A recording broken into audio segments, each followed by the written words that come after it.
All right, we're back at it again. Yep. Over the weekend. Yes, back at it again to one game a day. I am Pretty sure we're like 5 days in and we've done like one game. Yes, I'm going to talk to you about all this. Yeah. Yes. So this is one game a day. My name is Joe Delicious, aka Hot Dog, aka Gun. Yeah, there you go. Bang. And you bang as well. Okay.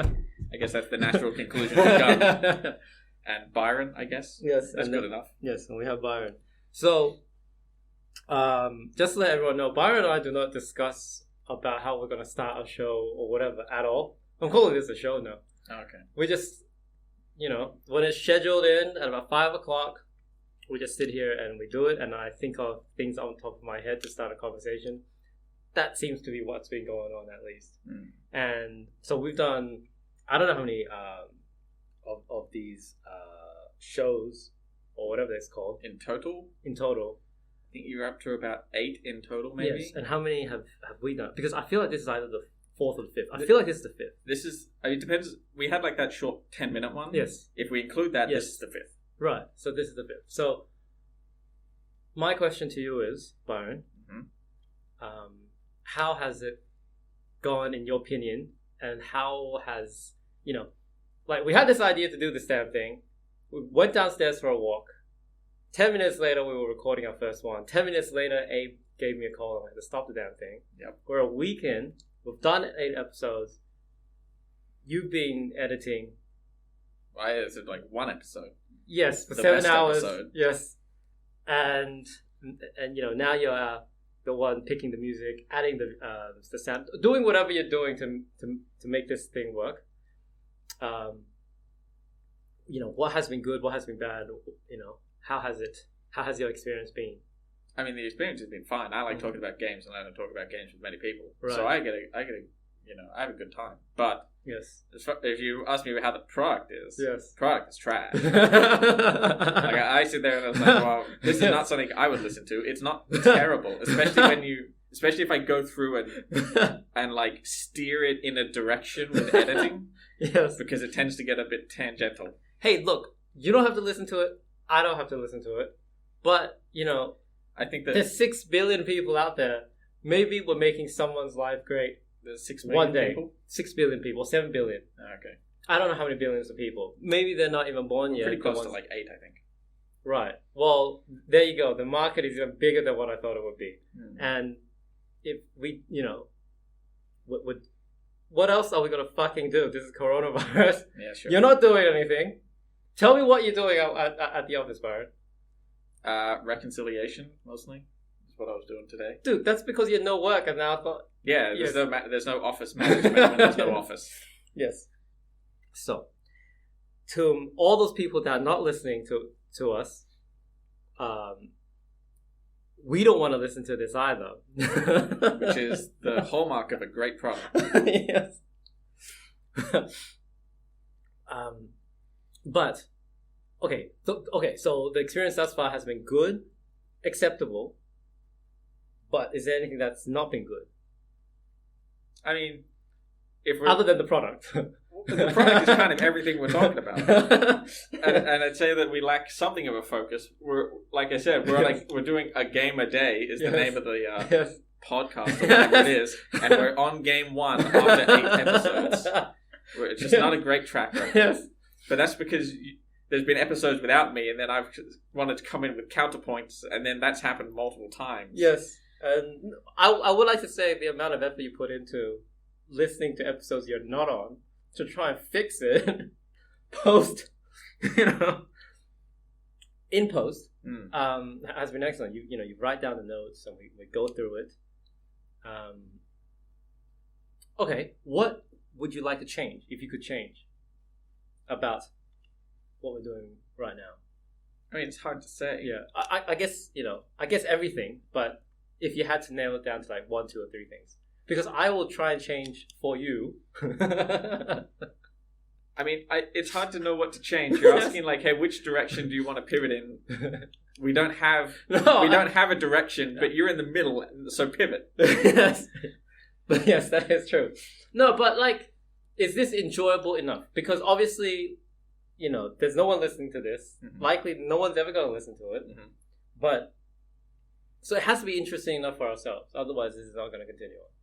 Sure. Yes. We like talking about games, but as you say, I have a good we time don't talk about much games. About it. Right. No, even like when we get on the tangential stuff, right. It usually has a connection to it. It's usually you grasping at straws and reaching for some kind of Very something much so. to grab onto to Yes. make sense of everything. That is very much correct, and I'm slipping. Yeah. Yes. Okay. Well, if that's the case, then let's just keep going in. Yes, we've talked about 1.5 games. Sure, Okay, yeah. 1 3/4. We've talked about quarter Final Fantasy, 1 Genshin Impact, and maybe half of Metal Slug, Metal Gear Solid. Sorry, Metal Gear Solid, which isn't even gonna. Yeah, which has unusable audio. Yes. Which one would you want to talk about? Or should we go on to a new one? Have you been thinking about any new games recently? I've been thinking about one. Yes. I did have some forethought on what we could discuss. Because Okay. you keep saying you want... Because you have trouble with gameplay and mechanics because it's not something you're familiar with. No. So you ask about like stories, what games have good stories, and I mentioned things like Metal Gear Solid 3. Another Yes. example, probably the really common example if you Yes. ask people is like, what's a good story in a video game? Is a game called The Last of Us. But that's... Okay, never heard of it. Yeah, they're making an HBO show on it because it's very, very popular. Right. But the basics of that is just it's zombie apocalypse, people trying to survive. That's it. I like that. What makes coronavirus. what makes it so highly regarded is just kind of how well written it is. It's like the setting has been done to death, right? Yes. But it's well written characters. I only bring that up because we're not going to talk about it. Why? Because the thing that does is Yes. that will translate to a TV show Yes. really, really well. Yes. Because it's a really traditional narrative, Yes. and the narrative has nothing to do with the game itself, with the gameplay. You could just put the cutscenes, the cinematics, and just run through them, and it would make total sense because it's not integrated into the gameplay really at all. There's 1 or 2 moments Right. in the game where it does, but that's it. So I figured I'd try and give you an example of a game that doesn't work as like a book or a movie. Something that only really works as a game, which is hard because there's not many of those. So Like Tetris. Tetris works as a game, but it's not trying to tell a story. Yeah. So I'm trying to think of something that tells a story Yes. where the interactivity is a Yes. core component. Yes. This story doesn't work without it. And there's a few that I can think of. Yes. But I'll go with the easy one. I'll list a couple. One is like a game called Nero. Another one is a game called... Haven't heard of Nero, by the way. yeah, that's okay. Yeah. It's a reasonably popular Okay. game. Yeah. There's a few games I would say, like, I'm thinking of Nero Gestalt Right. specifically. There's a more popular one, a sequel, which is called Nero Automata, which is Right. a pretty big game these days. Right. It actually had a collaboration with Final Fantasy XIV. It's made by the same studio. It's not the same studio, Yes. but it is the same like parent company, Square Enix. Right. But that doesn't really mean anything. That's like saying Sony makes Spider-Man, but they also make like indie films. Okay. They're very divorced. Right. I understand that. So Nier is a good example. Another one would be Portal, which I thought of doing. Oh, Portal. I feel like I've played it because Chris gave it to me. Is Maybe. it like you It's jump a through puzzle- portals? Yes, it's a puzzle game. It's Yeah. only about 2 hours long, and it's Oh, really? the narrator is going on constantly. So Yeah, like you jump through a hole, and then there's holes in a room, and then Yeah. you jump into a hole, you get out of another hole. yeah, it's a commonly recommended game to people that don't play games because it's a really short experience. It's only a little over 2 hours long, maybe 3 hours. Right. I found it eerie. And it's meant to be eerie. It's like Oh, the game, right. the whole thing is supposed to have a somewhat unsettling. Yeah, it was very Overtime fucking to unsettling. it. I was like, fuck, if I keep playing this by myself, like into the night, I am going to fucking have nightmares. So Yeah. I was like, Yeah, well, thank you, but no thanks. that turns at a certain point where it's quite subtle in its like sinister overtones at first. You're just going through doing these puzzles and tests with Yeah. this AI kind of orchestrating you through like this like puzzle maze basically. Yes. And then at a certain point it becomes like much more overt that this AI is actually trying to kill you, and the puzzles get more intense and more complicated. Oh, I did not know it was trying to kill me. I think I did like I did a couple of levels, and then he climbs into like a spaceship and the spaceship breaks or some shit, if I remember correctly, and he Climbs falls into a spaceship. or climbs into a building. The building explodes, and then he falls. Like some destruction happens, and then there was the next level, and I was like, okay, this is really eerie shit. Like, okay, now I don't know what you're talking about. Yeah, but it's like iRobot, right? It's like iRobot. It's like robot that you're jumping into hole.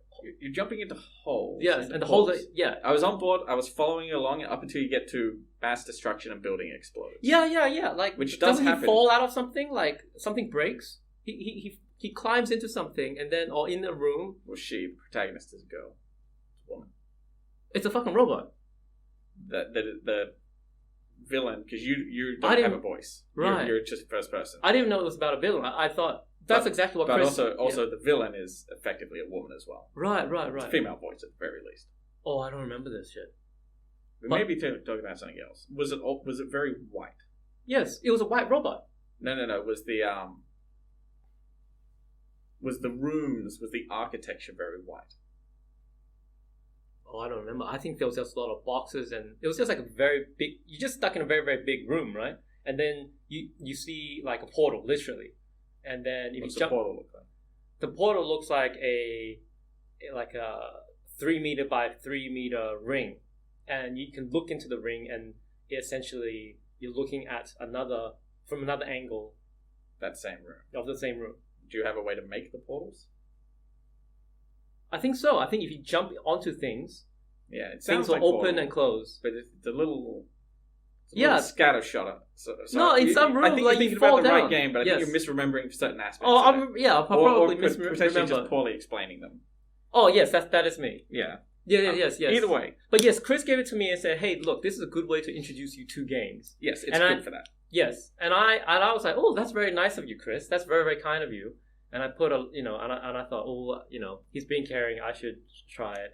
And then I realized he's just trying to like scare the shit out of me because he's not trying to scare you. He probably was trying to help you. Yeah. He probably try and give you a good experience. Yeah. It's short.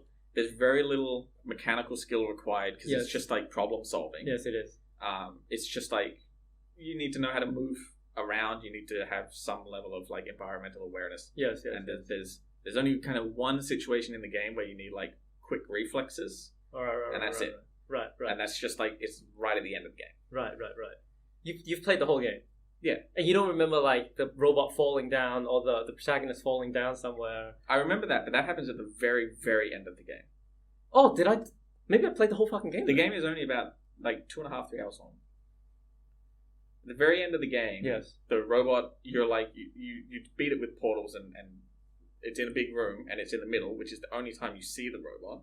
And then it falls down and then there's a bunch of explosions and then you wind up like on like the surface. You were like apparently underground, and you wind up at the surface.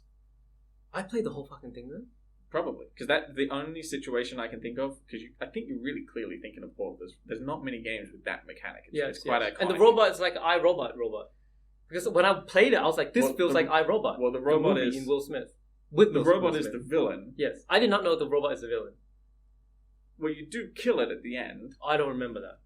Do you remember it playing a song? No. Yeah, over the credits, there's a song that I didn't get to the credits. Sings a song. Oh, really? Yeah. I don't know. Because you blow it up at the end, and the song at the end is called "Still Alive." And the robot is singing, "Yeah, you killed like a machine, but I'm still alive." Right. But it's a very catchy, like upbeat. But I'm controlling the robot. No. This is where you're losing me a bit. Unless you're thinking of there is a Portal 2 where you do control a robot, and if you're playing it multiplayer with someone else. That could be that. No, I'm definitely controlling the robot. Because I'm controlling the robot to jump into the portal. Were you playing with someone else? No, by myself, for sure. But I'm definitely controlling the robot. What robot? I'm definitely controlling myself, maybe. You're controlling yourself, but you're a human in Portal and Portal 2. There's a little asterisk with that, which Portal 2 has a multiplayer mode where you play as 2 white robots. But you can't play that single player. You have to play it with 2 people. Alright, I think we're going to lose the audience, but I have no idea what I'm talking about, obviously. Yeah, okay. Yes. We'll just cut this section, don't worry about it. No, that's perfectly fine. But I think you're right. I didn't know that I was a robot until I see a mirror, like maybe a couple of levels in, and I realized, oh, I see myself. You're not a robot. Right. You also, I don't think you ever see yourself in Portal very clearly. You can because you can control the portals. You can put one portal on a corner and then another portal here, and kind of look through and see like yourself to the side of it. Exactly. But even that's a bit like seeing yourself in your peripheral vision. Right. It's never super clear. Right. Okay. I mean, let's continue. So you don't think that's a great story? No, I just don't want to talk about that. Oh, okay. It's just it's another really good example of it is a really good story. Yeah. But there's a lot going on in that, and it's actually, I think, a little too complicated for someone's first game. Someone that doesn't play a lot of games. Okay. That was probably the best thing for getting people into like games with like an engaging experience that you can take at your own pace. Yes. At that time. Yes. I think that came out in it's like 2004, really, 2006 maybe, somewhere around there. Right. But there's sort of a better version of that kind of game that came out in like 2012 called Journey. In Journey, you probably haven't heard of Journey because Journey was a pretty small game. It was put out by an indie studio, but it blew up and was very, very successful. And it was also only on console, only on PlayStation. Okay, then definitely played it for sure. So Journey has no dialogue in it. It's kind of the equivalent to an art house film. It's about 2 hours long, kind of like Portal, which is why people say it's a good intro to video games. How do you know it's 2 hours long? Like, doesn't it take as long as it takes? Sure, it could take 15 hours if you sit there and run around in circles. Right. I understand. If you're kind of making headway and roughly know how to play a video game, you're not sitting there fumbling with the controller constantly. But like even that, there's no you can die in the game, but it sort of just drops you back where you were. Right. You can't fight. There's no fighting. Right. There's sort of just big enemies that show up like 2 or 3 times in the whole game, and you kind of just avoid them. Like go to the side so they can't see you. Yeah. But the point of it is that it's basically you're dropped in a desert. Mm-hmm. Your character is just in a big robe, like this flowing robe. All you can do is move around. Mm-hmm. You can jump. Mm-hmm. And you get like a scarf, and the scarf lets you kind of float. So you can kind of jump and float. Right. So you can kind of float up a bit and then kind of float down a bit. Understood. And then that's it. Yeah. That's all the controls. Yes. The other kind of core mechanic to it is that there's another thing you can do, which is make a little sound. They call it a chirp, and you can just kind of make a ping. Mm-hmm. It has like a little symbol to it, and that's it. And what's the point? The ping, it does have some gameplay function, but it's pretty minor. You can interact with things with it. You just press it and you make a little sound, and if there's other like things near you, like birds, they might react to you pinging. Okay. The other part of it is that it's a multiplayer game. Yes. But you never sign up to do any multiplayer. It's just everyone plays at the same time. And then sometimes if somebody else is up to that same point you're up to, one other person can join your game. Like just seamlessly, they will just show up. And then you can go through the game together unless you get separated, in which case they're gone.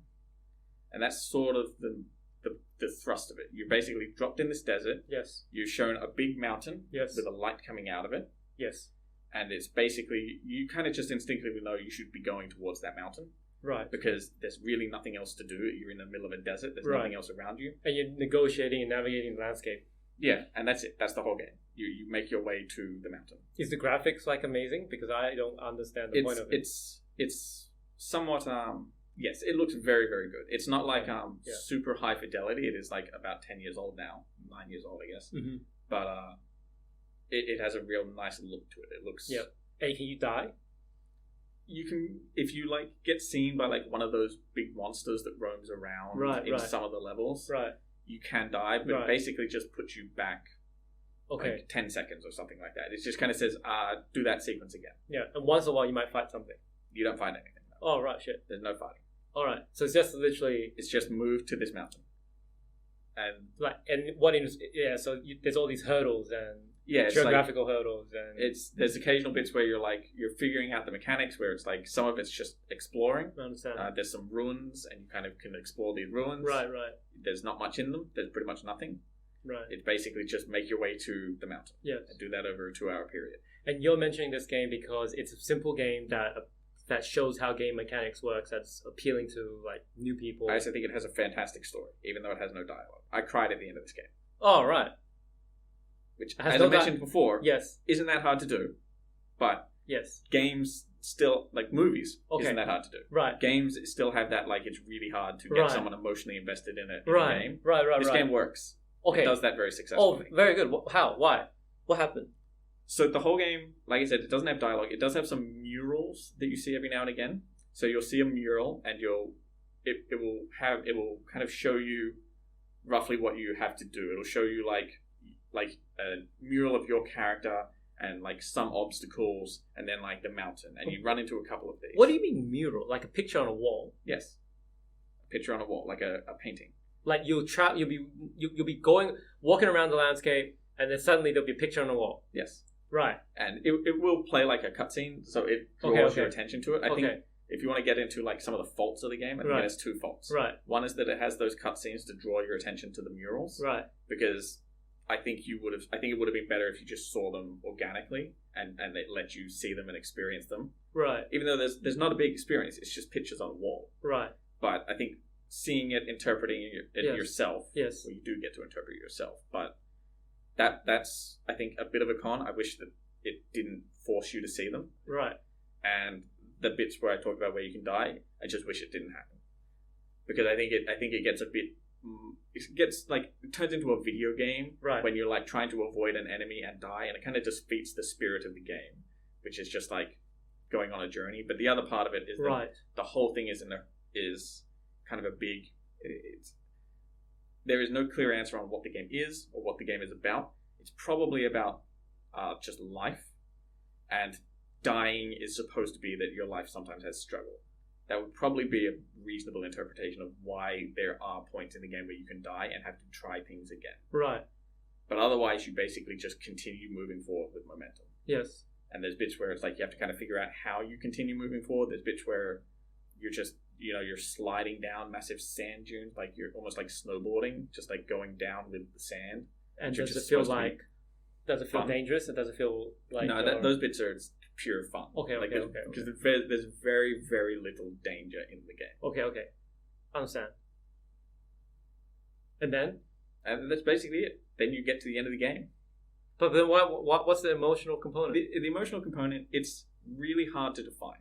Yes. Which is why I think it's because it only works in the game. So trying to explain it in a way that doesn't involve mechanics is rough. Right. But I can kind of give you my experience, which Okay. is you started the game, you figured it out, you started moving towards the mountain. At a certain point, like another player just joins in, and you just start working together. They might show you how to do something, and you're like, oh, there's like a hidden thing over there, so you can make your scarf longer. It doesn't really do anything. Makes you float a little bit longer if your scarf is longer, but you can do it. So they showed you this thing, they help you out, and then it's about like meeting up with these people, and then sometimes you just get separated and that person's gone. You won't see that person again. So it's like life, which is like you're on the journey of life, and sometimes, and other people as well, and sometimes you just arrive at the right place at the right time together. Yes, And the game's also quite bright, Yes. and while it's not scary, there are a few dark parts in it, Yes. but also the game has a somewhat kind of, maybe not morbid, but maybe sober tone to it. Right. Like when you start in the desert, Right. there's a bunch of small kind of like maybe knee-high obelisks around you that are very Yes. clearly supposed to look like graves. Right. And then you see more graves as you go on, and you see, like, by the time you get to the end of the mountain, you can be there with someone, or you can be there with. So my experience when I got to the end of the mountain, I had somebody else there with me, Yes. and at that point, it's all like you've gone past desert, you're in snow now. It's just massive snow. You're pushing against this snowstorm. Yes. Your movement, your actual control of the character starts to get more difficult. It starts to get more strained. You have less control of your character, which is kind of how it reinforces what's going on. The guy I was with falls down in the snow. He's just dead. There's nothing I can do about that. So I kind of... He's dead. He's gone. Like, he didn't make it. So I continue on. Do you know these guys? No. Oh, Yeah, it's over the internet. It's over the internet. They're just random people that join. There's no name to them. They can't talk to you. All they can do is chirp. They can make a little thing, and they can hold it. They can hit it rapidly and go beep, beep, beep, beep. Or they can hold it down and go poo. Yeah. And that's it. Yeah. You've got like a couple different like ways you can chirp, Right. and you can kind of tell if because sometimes you get separated and meet back up with someone, Right. and you can kind of tell if it's the same person or not, because when you chirp, there's it almost looks like a QR code, Right. but a much more simplified version. Yes. So you can sort of like you can kind of see like, oh, this person has like that same marking when they chirp, right. or Right. maybe you meet back up with someone else, Right. and it's like, oh, the marking's different this time. That's not the same person I was with. That person's gone. Right. Then you fall down in the snow and you die as well. That's the game. You definitely will fall down and die at the very end. Yeah, there's no way to avoid it. After that, there's like a sequence where a bunch of like big robed things that are like what you look like, but they're in white robes instead of your like orange one. They come and like you start to glow yellow, and then you shoot up into the sky, into the mountain, and start like just like fantastic music is playing, and you're just like bouncing along. You can just fly around now, and then you make it to the top of the mountain and pass through the like light at the end of the mountain. What the fuck is this thing It's- about? It's that's the point. It's like it's all up for interpretation. Right. But have you looked basic at what the interpretation- creator's interpretation of I it? don't think they've ever said. Right. If they have, I've never seen it. But it's, I think, journey in the name. I think it's pretty clearly supposed to be a metaphor for life. You're supposed to die at the end, whether or not like you believe that when you die, that sequence where you're like, Or is that a rebirth or some shit? after that you Yes. go into the light, Yes. and then that's effectively when the credits will start rolling. The light that is being shone from the mountain, is it? Yes. Is that the light? Oh, right. It's the mountain is like it's in like two halves, Right. and the light comes out through the middle. Yes. You just pass through that, then credits start playing over like the scenery, and then a shooting star comes out of the mountain, Right. plops back at the very start of the game. So when you saw your, the person that joined you fall and then die, were you sad? It wasn't like I was. It's Because it's difficult. before you knew that once you die, you'll like reach heaven or whatever the fuck. Yeah, it's difficult. It's like trying to explain why a painting makes you feel a certain way. Yes. All right. Yes. So there's a bit of that. Yes. It's like I said, it's almost like an art house film, Yes. but it's much more approachable than that. Yes. Because like if you play it, you're probably going to have these emotions. I can't say that everyone that plays is going to fucking tear up at the end. Yes. I can say that you're probably going to understand that there's an emotional intent here that you're supposed to feel this way. Right. The music carries a lot of that weight in Right. informing how you're supposed to feel. Right. If the music wasn't doing what it was doing at the time, Right. actually, I believe the music when you die is complete silence. There's nothing but howling wind. Was this game supposed to be like an art piece or some shit? This company's somewhat known for like abstract games. Their first game was called Flow, and it's almost like a microbial kind of simulation game where you just like move around as like amoeba. And then the second game is called Flower, where you're just a gust of wind and you move around like a field and pollinate flowers. Man, this sounds like a very, very interesting thing. I feel like I should, Well, it's on PC now. You can play it if you want. What is the name of the company? That Game Company. It's literally called It's called That Game Company. All right, I'm Yes. gonna look it up. This is very interesting. They put out a new game. I mentioned the game to Serena. I sent her a picture of the character you play as, and she said, "Oh, that looks like a character from this other game." And it turns out they have another game which is on mobile that I hadn't even heard about, which I've already forgotten the name of. But they're pretty successful. The Journey is kind of it's sort of their magnum opus. It's like they did another game called Abzu, which is almost exactly the same as Journey, except it's underwater, and it does fix one thing in that you're there's still no dialogue. It also has murals, but it doesn't have the cutscenes in the murals, so it gets a tip for that. You can do it in 2 hours. I'm not sure how long Abzu is, but Journey, yeah, probably about 2 hours. If you're a little rough with using a controller, it might take a little bit longer if you're like... Right. But like really, like you only have to move the stick and press jump. I think now you can move the right stick, the second one, to move the camera. Right. When it came out, you couldn't even do that. Right. It was like you only had control of like moving your character and jumping and chirping. I don't play games, but what you just described is something that a lot, it is what artists pretty much aspire to. Yeah. for the audience to feel and to to be able to be immersed like that and to have that type of feeling Yeah. brought out of them. That journey was For those that are very, listening, very effective. I actually I'm doing a master's in curatorial studies, so I am interested in this sort of shit. Yeah. Yeah.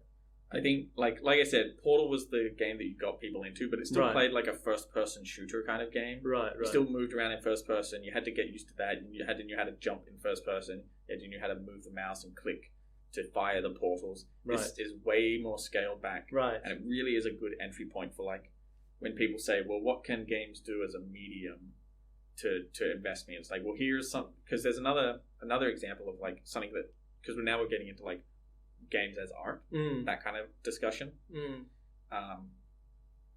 The example people always point to is a game called Shadow of Colossus. It's like when people say games aren't art, everyone points to a game called Shadow of the Colossus. Shadow of Colossus. Shadow of the Colossus. So like when Roger Ebert, when he was still alive, yes. he was adamant that video games were not art due to the interactive nature, which I think is most people thought was not a great stance to hold. Correct. But that was his stance. Right. When he said this, he got thousands and thousands of responses and emails, basically all saying different variations of play Shadow of the Shadow of the Colossus. Right.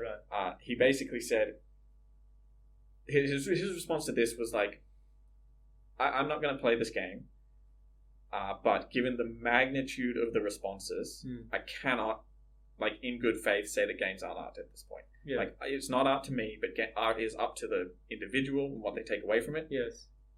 This is not my yard. You guys can play in it if you want. But he's a traditionalist in many ways, right? He was, but he did sort of cede that ground because he wasn't willing to invest the time into experiencing what people would put forward as a piece of art in this medium.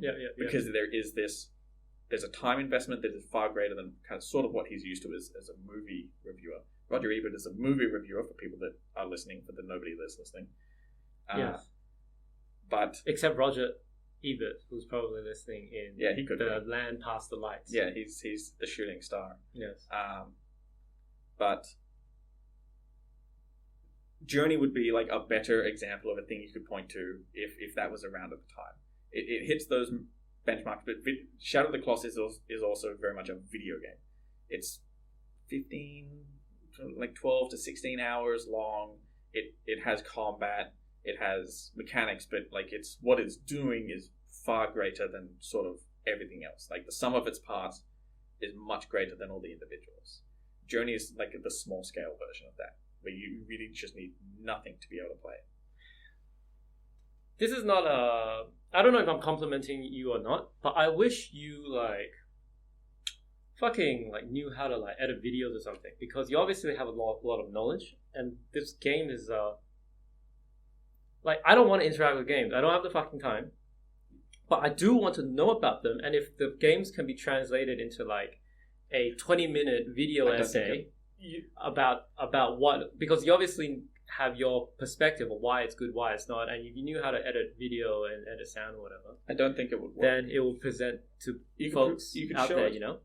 No, you might think it doesn't work, but no, it would just work. think about it. Roger Ebert, whatever his thing, he wasn't interested, right? There's a lot of traditionalists out there that it would work. Yes. I am confident I could record a gameplay, a playthrough of that, and narrate over it and explain why that game works so well at what it does. Yeah, I'm confident. Also, hundreds of people have done this already. Yeah, lots of see it. Yeah, but also I'm also very confident that you will not get that same experience by watching a video, because again, that comes down to that. This is one of those things where you have to participate. You can watch The Last of Us, and you will get. My sister watched me play The Last of Us. What is The Last of Us? The zombie video game we were talking about, with a really, really good story. Oh, right. A really good storytelling. Yes. My sister watched me play through that whole game. Because it's only 2 hours, isn't it? No, that game's it's 25 or something hours long. It's really long, and she doesn't play games, but she wanted to see the story. She was invested. She just saw me playing it. And then was like, okay, well, you have to stop playing this game now because I'm going to go to bed, and you're not allowed to play when I'm not here. I'm like, oh, okay, that's fair enough. Right. So she just sat there and watched it. And there's certain games that are really fine like that. This game's just not.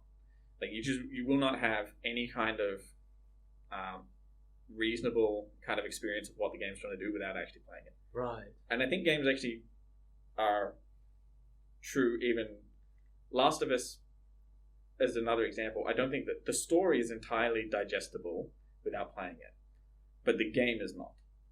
Like, yeah, you can understand the story and get that through seeing The Last of Us, but you won't. You would not have the experience of playing the game. I understand. It's like trying to describe to someone what ice cream tastes like. Yeah, there are bits in Last of Us that are very, very tense. Like that game is when it came out, it was a masterpiece at having very, very high intensity moments, not with action, but with like horror, effectively. Yeah. Just in like, it puts the zombies in the ground and then says they're sonar zombies, and they make a clicking sound and use echolocation to hear you. Right. So you have to move very slowly. Right. And when they click, you have to stop.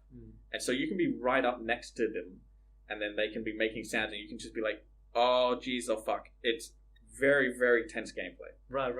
You just wouldn't have any of that experience if you're just watching it. Right. Even though there's no consequences, you can get caught. Right. It's just like great entertainment. Yeah, you can get caught and you'll die and you'll just respawn a minute back or 2 minutes back. Yeah. It's not a big deal. Yeah. So the way, just as a side tangent, the way they get around that is they have, when you die, they have it be very, very gruesome and horrific to see. Like, you'll see zombies like pull your jaw and your face up in very graphic detail, and then it'll cut to black really quickly. Right. So you'll just get this glimpse of like where something really uncomfortable happens. And so that's how they make you really not want to die. They just make it like a good horror film. Yeah, they make it uncomfortable for you if you die, because they can't physically do anything to you. It's not a movie. You're in control and you're not supposed to die. You have to get that feeling across. No, that's amazing.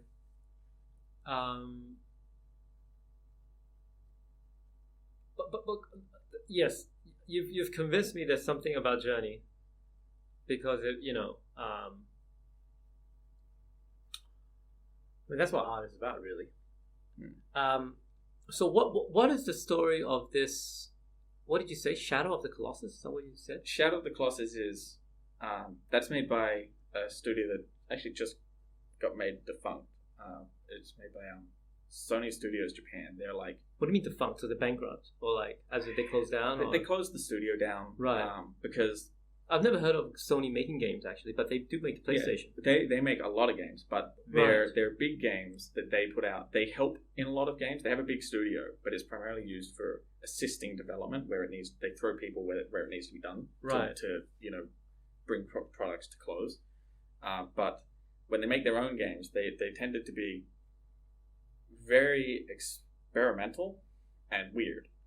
Not quite art house, but sometimes art house. So like, they made a lot of games, but the one before Shadow of the Colossus was called Eco, and that game is very much an art house game. It's not really worth getting into, but it's clearly like it was a PlayStation 2 game, so it's 3D. I mean, PlayStation was always kind of 3D. They weren't around before that, but it was really weird and experimental, and it did things that video game design is not supposed to do. Like what? One of the things that you're not supposed to do.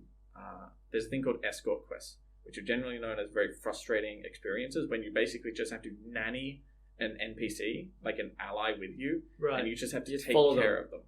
No, you have to make sure they're okay. Because they can die, and if they die, you fail. And you have to start over. Yeah. And this is generally... It's like a Tamagotchi. Yeah, this is generally this generally works against the game, and they're known as very frustrating sequences, because like, you're fine as the player, that person died because the AI is not very good. Yes. So they made a whole game that was an escort quest where you're escorting this girl who she has a name. I can't remember what it is. There's also no dialogue in that game. But she only moves if you like literally go up to her and grab her and hold her hand and drag her around where you need her to go to. Right. And you can kind of tell her to like jump up places, right, and then like push her up ledges if you need to get her up a ledge or something. But it's a whole game based around this idea, which is coming back to what you should do. To this literary analysis that we're talking about. Like, there's some moral good to There's a lot of that in these kind of games. Right. Sorry, I just got a message about I don't know how I get these texts. I got a text from some political party about vaccines or stuff. Anyways, Was it pro or anti? I think it's the United Australia Party, so they are under the that minor dude, whatever it's Clive Palmer. I don't know how they got my number. Okay. Yeah, so I think it's anti-vaccine. Yeah, I would assume. Shadow of the Colossus, to quickly jump to that, right, was the sequel, not a sequel, but the next game they did, right, which its story is, well, there's no dialogue again, right, which is sort of a trend for that company, that Sony Studios. They made like 3 games like that. It's very, very, everything about it screams like, it's sort of just very intentional. Everything's very abstract. Yes. So, like, it opens with you. You play a guy. You don't have a name. Yes. You have a horse that you know is called Aggro. Yes. Because you can call for your horse, and he calls Aggro. You've got a girl who has died with you, like, over the top of the horse. And you basically put her down. You're in some kind of temple. Yeah. And you basically hear a god, and it says, if you can defeat these colossi, we'll which are grant you a giants, wish. Giants, right? Colossi, Colossus, like big giant things. Yes. And so you basically go around, you ride your horse, you hold your sword up, and it will shine light in kind of where the next colossi you have to go to. So the setting is some mythical world with big gods. Yeah. All right. Well, big colossi. There is a god, and who's the person? What's the difference between colossi and gods? These are just big giant things. They're not necessarily gods. I mean, you can call them gods, but they're sort of just big things that roam around the landscape. Understood. The game has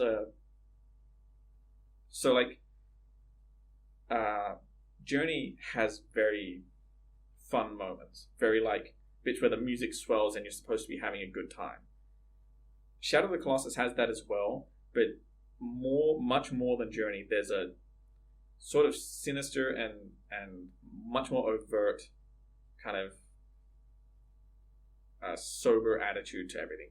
Like, you are the person going into this kind of it's not cursed. What do they call it? It's like banned. Like, you're not allowed to go there. I've got the word. Just places that is but like, it's like holy land. No one is supposed to be able to go over this. You cross this big bridge to get there, and no one's supposed to go there. Right. And you are going out of your way to hunt these colossi. Like, they're huge things. You're climbing on them. They're not doing anything. They'll kind of. Most of them will ignore you until you kind of annoy them enough. Some of them you have to annoy to even be able to start climbing them, but generally they're just doing their own thing, and you're kind of the aggressor. They almost none of them show any kind of aggression to you initially, right? So you basically know that you're the bad guy, and there's just lots of the actual story is like it's. And you're doing this to save this woman, hopefully. But why do you want to save this woman? You don't know. You don't know what she is, who she is, what she means to this person. You don't know any of that. But you just know that this is what you want. This is what you want, and you're obviously some type of warrior, right? Because you don't seem particularly heroic. You look pretty frail, right? Like, when you grip, it's not. Why really? When you kill these monsters, it is not heroic. It does not feel heroic. It generally feels bad, because they're peace-loving giants. They're not peace-loving exactly, right? Because they can be goaded effectively to attack you, but like, when you kill them, you feel like you're doing the wrong thing, to the point where, like, the music is sad. Oh, right. That's so interesting. The music clearly says that, like, what happened here is not great. This is a tragedy that's just happened. Like, dark tendrils come out of the corpse of the Colossus. What's dark? What tendrils? What tendrils? Just shadows. Oh, right. Just like shadows will spiral out and snap into you. And every time you do it, there's a thing that you notice in the game where there's 16 that you have to kill, and every time you kill one, it very slowly makes your character look more corrupt. That, like, his clothes start getting dirtier, his skin starts getting dirtier, his eyes start to get paler. It never gets overt. Like, you can play through the whole game and not notice, but every single time you kill one, there's a very slight change to the point where if you look at like how you looked when you killed none and how you looked when you killed all of them, Yes. You're much more sinister looking. Right. So these like dark ghosts or spirits or evil, whatever, it's going into you. So let me give you a good example of one of the things I think Shadow of Colossus does really well that I think people have talked about. I'm not 100% sure. So when you're climbing on these things, they all have like a weak point. You're just they're almost like puzzles. You have to figure out how to get to that weak point so you can stab it, and that'll kill it. Yeah, climbing onto these giants. So you've got like a gauge called the grip gauge, which is basically it's just how long you can hold on to for. So you've only got a limited amount of time. If the thing is flailing around, you've got to hold on, and you hold on using the 2 triggers on the controller, just like you would grip something. Right. So like that's pretty intentional that they wanted you to mimic the act of holding something to hold on using the controller. Yes. So that's pretty rare in games that they think that through. The important part, though, is that at the very end of the game, after you've beaten all the 6 Colossi, you have to sacrifice yourself by turning into this like dark god above you. At that point, turning yourself into a god. Yeah, into like the dark god, you become like a vessel for that god. Right. You become a Colossi, basically. Oh, okay. But you're like dark. You don't look like the other Colossi. You look fucked up. Okay. You're like made of pure shadow. At that point, because you've trespassed on this holy land, like some priest and a couple of knights have come to try and stop you, and you've turned into a god at that point. So you're just like smashing them, and they just like scatter. I think you killed them. I can't quite remember. But at that point, you're like, I think it's just before that you get turned into the god. You've got a point in the game where the god is trying to take control of your body by this like vortex that he puts kind of where you place the girl in the temple. So there's another god that's putting you in a vortex. No, it's the same god. There's only like one god you ever speak to, which is like Manus or something like that. Right. Who's like this? It always looks up at the ceiling whenever he talks. So I assume he's up somewhere. Right. But there's this vortex that appears behind you, and you can try and run away from it. You can try and, like you can grab the Colossi, you can grab the ground, you can jump, you can continue, and most players instinctively, when they see that thing behind them, pretty much everyone tries to get away from it. And you can sit there forever. You can sit there and grab. You can sit there and hold on to the ground and then let go and run a bit and then hold on again. And you can just do that forever. You can just always hold on.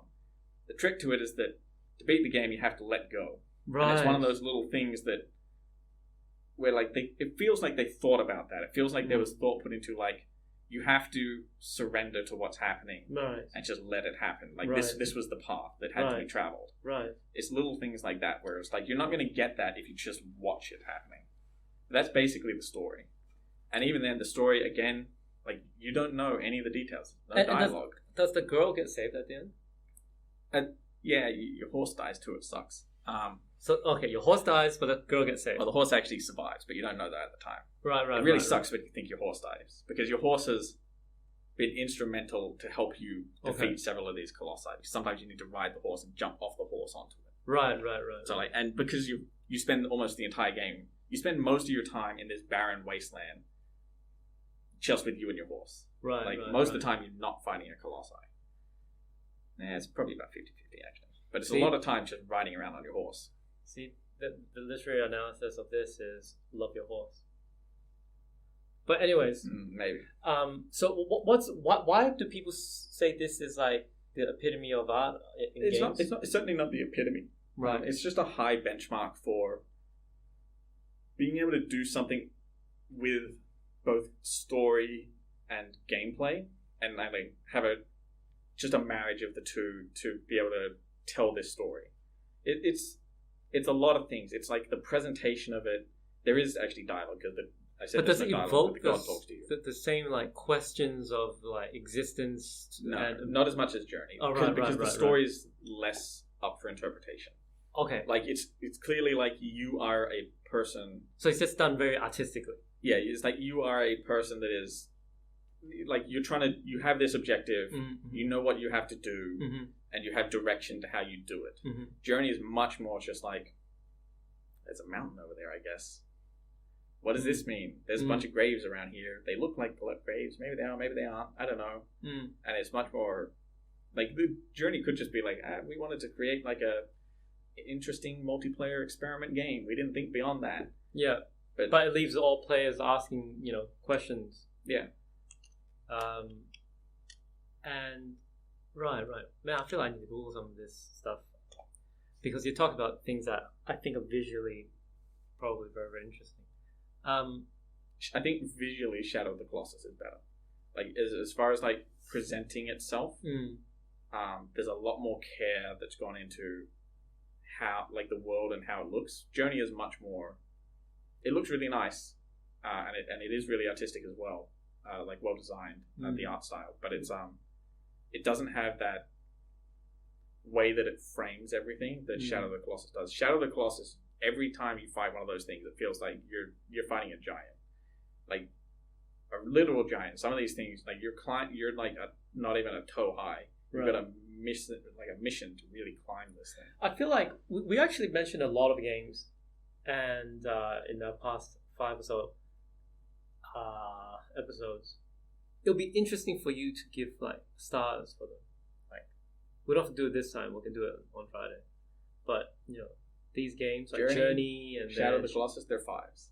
They're 5s, yeah. They're 5 out of 5. 5 out of 5s. Or if we use the Tetris thing, they're 10 out of 10. Yeah. And I think I like a 5-star rating. Is that because of the Roger Ebert thing? He had a 4-star rating. No, he had didn't he have 2 thumbs up? Wasn't that the Ebert thing? No, what the fuck you on about? It's like, isn't it 5 stars? Who gave thumbs up then? I thought they gave 2 thumbs up, but if he had a star system, it was only 4, I think. Right. I feel like that's true. All right. But I'm not 100% sure. Right, you want to use 5, fine. But I think 5 is good. Yes. 1, because it can translate to 10 and 100 if you really want it to. But also, it's like, as soon as you get to like a 7.8, yes. I don't know what that means. I don't know what a 7.8 is relative to a 7.7 or a 7.9. I think using big block chunks where I can say like this is a 5. It's got some problems, but it doesn't matter. It's a 5. Okay, so Tetris is a 10. Tetris is a 5. These games are 5. But yeah, but I want you to give me a star rating, but then explain why.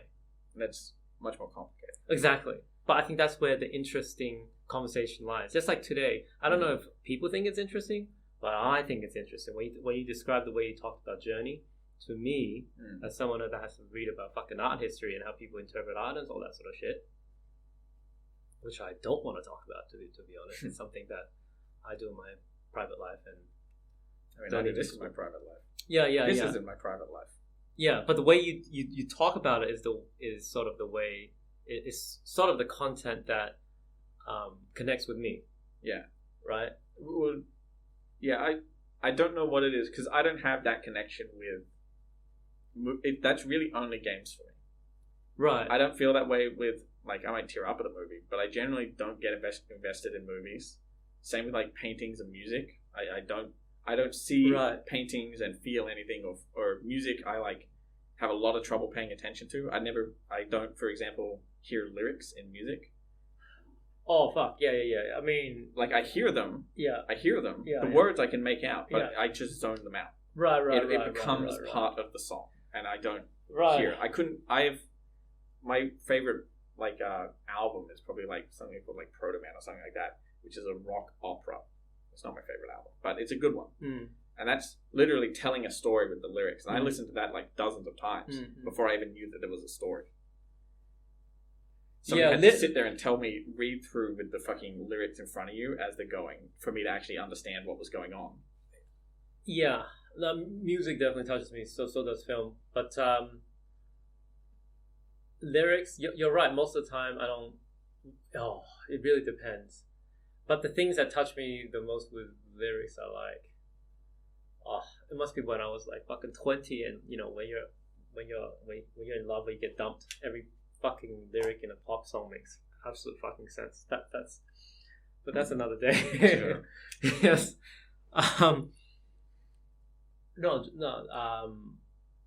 The way you've essentially sold Journey to me. Okay, that's good. Yeah. Well, you can you will make it pretty very easily. Right. Yeah. I don't know if I'm gonna ever play it. But I mean, if I have 2 hours, of course I'll try. I mean, if it's easy to install and all that stuff. I would recommend Journey over most modern movies. Yeah. Most movies in general, I think. Yeah, but after Portal, like, I was like, man, like, I feel like I'm gonna shit my pants at night, you know?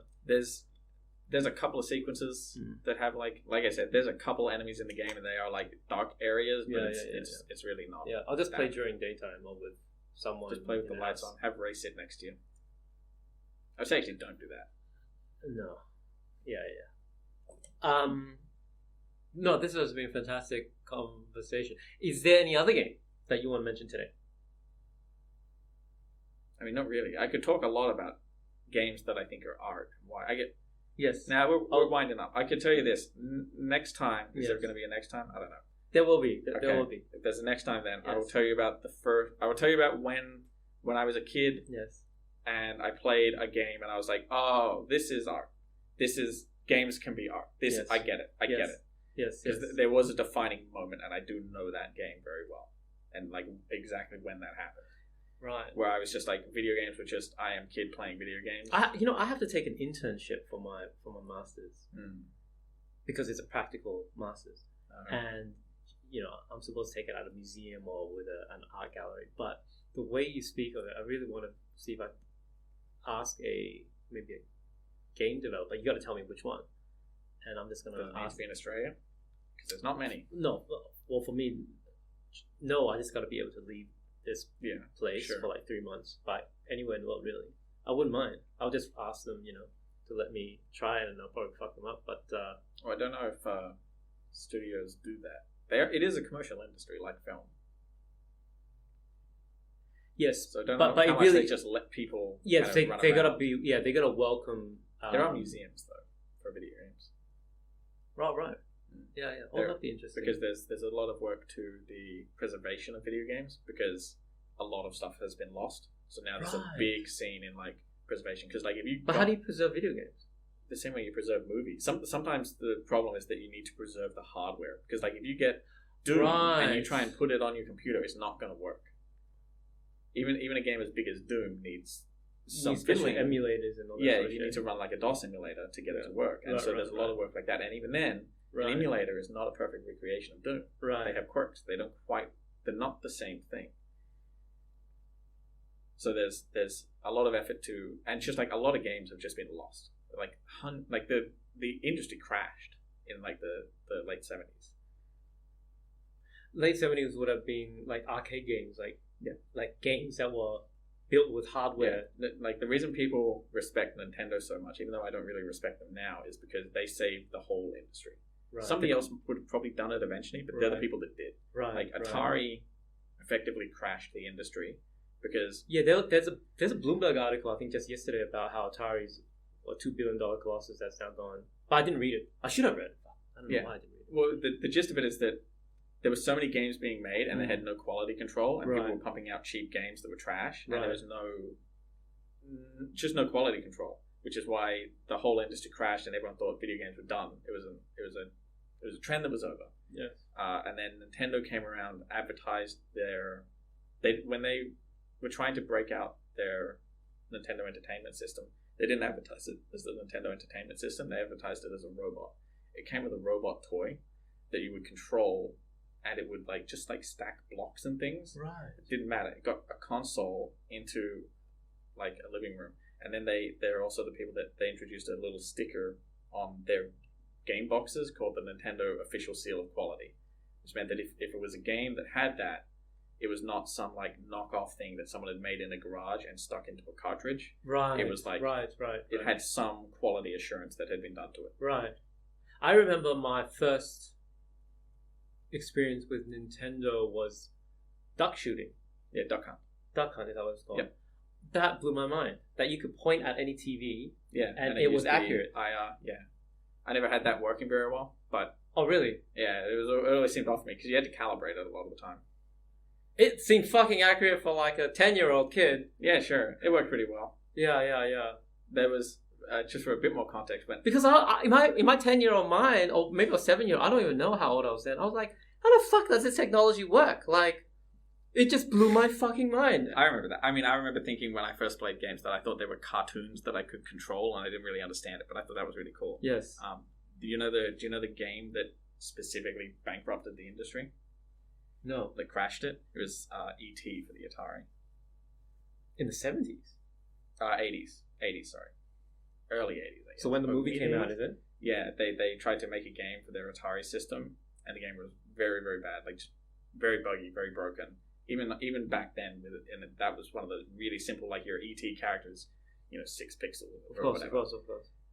But that famously, that was like the straw that broke it. They ended up like burying I can't remember how many copies. It's like 500,000 copies or a couple million copies out in the desert. They were like actively seeking the copies to destroy them because it was going to ruin. Because it created such bad publicity. Right. Because it was after E.T., every kid wanted E.T. the video game. Yes, at like Christmas. how could the fucking game fail, right? Yeah, and it was like, oh, this is fucking terrible. Yeah, that's what I'm talking about. Planning, execution, man. That's what I learned. I think that's the biggest thing I've picked up from a podcast so far, which is planning for like a great game and executing a great game. Totally different things. You can have a great dream and you fuck it up for the consumer if you have poor execution. Yeah, and that's true for everything. Games Exactly. like that are very collaborative and like movies. Yeah. Like you can know what you want, but sometimes it's just like all these things just work against it. Yeah. No, this is fantastic. I feel like there's actually a couple of things I want to talk to you about, but no, I forgot. But anyways, it's nearing an hour, or maybe it's over an hour. Okay, we just hit an hour. We're gonna wrap up today. I gotta get back to work and maybe try and eat something. But it was very, very interesting. I'm probably gonna search up this journey thing right now. Yes. I don't think you should. Why? I think you should just play it. Oh fuck! I don't have fucking time to play it. That's the thing. It's like 2 hours. But I don't know. I think this whole point of this podcast is I don't know anything. That's why I think it's good. And I've never played the game. I just learn it vicariously through you, and it's a good way for like. See, I don't think it is. I think games are. It's like that. You can explain a movie to someone, but you can't get that feel of it. Yeah, but sooner or later I probably will. That's why I think you should just wait. I think if I was to in an ideal world, if I'm recommending Journeys to someone, the best experience is you should just play that game.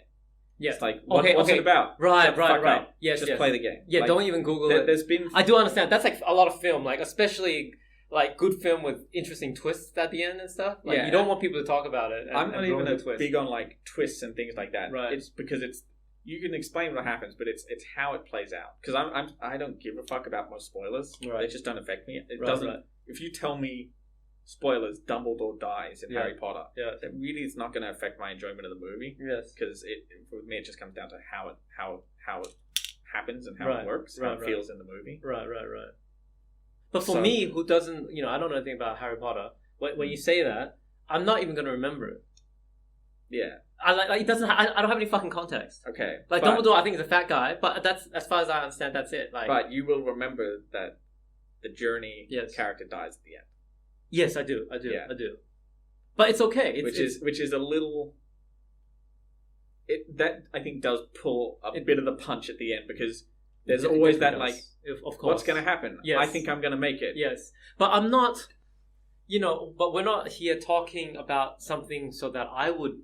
That's true. Enjoy these games because if that is, then you fucking ruin it for me. Yeah, there's certain games which I'm the sacrificial lamb. Yeah. To broadcast to all the non-listeners out there what a person starved of time is and generally just don't want to play video games can get out of a conversation about video games. Yeah. I'm losing people here.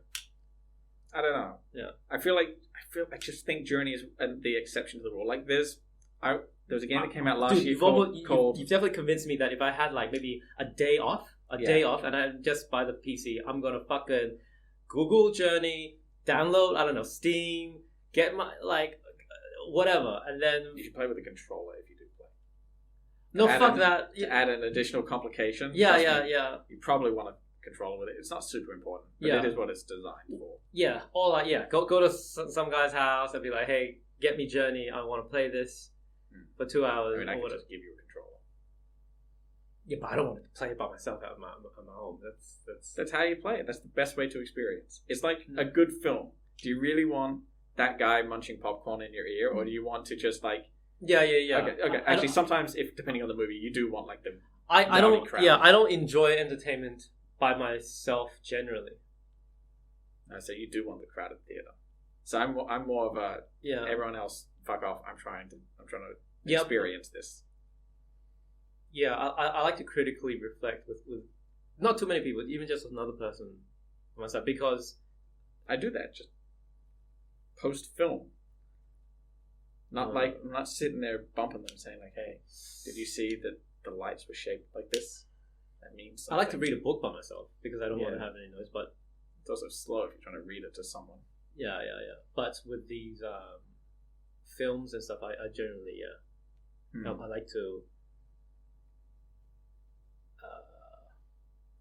have someone else in the room generally. But Journey's multiplayer. Yeah, you will run into other people. You just won't be able to really talk to them. Yeah, that's a different thing. Yeah. I don't know. That's just the way I enjoy entertainment. Interesting enough. So, but anyways, thank you very much. This is Byron's number 5 recording. We have no idea if this is going to come out, but if it comes out, I said that after we do 5 recordings, we'll consider putting this online. Yeah, we'll see about that. If this comes out, I just want to let the universe know that, this is a momentous moment, and if this comes out, I'm cutting all of this. And oh wait, my phone's actually ringing. Yeah. Anyways, this is One Game a Day. We're 2 weeks in. My name is Joe Delicious, aka Hot Dog, aka Gun, aka Bang. Yeah, I feel like a lot of this needs to be. Don't cut it out for propriety, but like maybe in the future if we ever really do this shit, like we've got to figure out how to like do this shit properly. And with me is Byron. Yep. Always happy to be here. Very, very good. Thank you for a great week. Okay, bye-bye.